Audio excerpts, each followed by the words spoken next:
to be agents for embassies of imperialist countries established in Burkina Faso. Some have been arrested, and we will continue to unmask. In the intense world of Washington politics, where drama and ambition often rule, one unexpected evening shook everything up. It wasn't about laws or big speeches, but something far more real. It began like any normal Tuesday. Politicians posed, argued, and planned.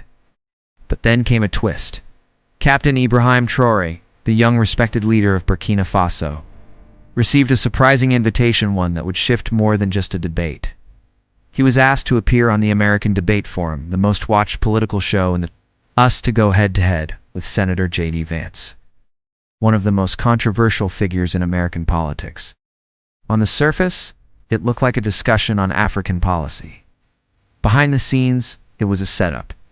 Vance had already hinted online that he planned to embarrass Traoré and question his leadership.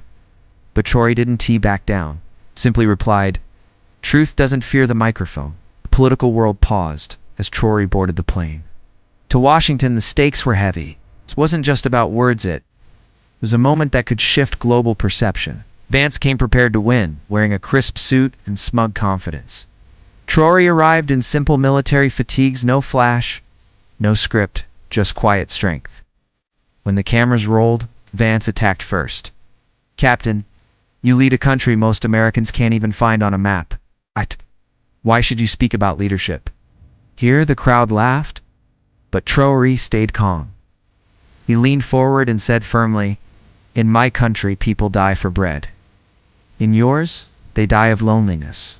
Silence swept across the room. That sentence wasn't an insult, it was a reflection. Traoré hadn't come to play politics, came to speak truth. The internet exploded. Clips went viral. The African soldier who silenced an American senator became a trending topic. Vance, once confident, struggled to respond. His usual charm faded. Nothing he said could erase the impact of Traoré's words. This wasn't about winning. It was about dignity, pain, and reality. Traoré wasn't there to impress. He was there for the children back home, many without shoes, many without a voice, for the mothers who skipped meals so their children could eat, for the villages that were promised help but got nothing, only foreign interests. High-interest loans, stolen resources, and uninvited drones flying in their skies. In the middle of this, JD Vance tried once more to change the subject. "You say your people suffer from hunger. That's sad. But America helps. We give you billions in aid every year," he claimed. Captain Traoré responded calmly, cutting through the noise. "You don't give us aid? You give us loans with interest, and in return, you demand silence. You take our land and call it help." The room fell quiet again.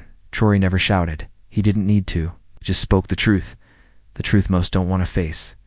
Then came the most emotional part of the evening.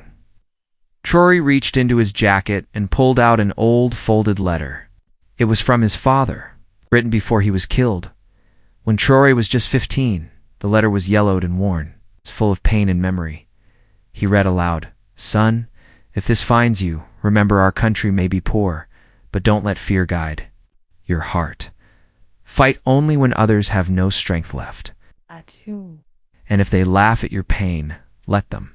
One day, their pride will bow to your truth." The audience was touched. JD Vance, who once came to win the debate, had nothing left to say. For the first time, he wasn't a confident politician.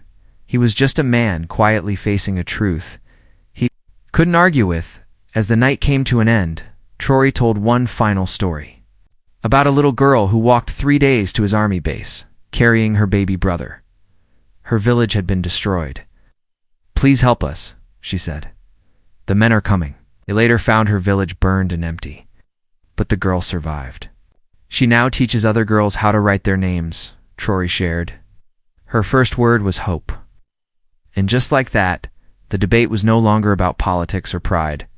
It became about humanity, about pain, courage, and truth. Social media lit up in support of Traoré. JD Vance, despite all his preparation, had no response. The power had shifted, and it no longer belonged to him. That night, when the cameras turned off, the world didn't just see a foreign leader. They heard a voice they could no longer ignore.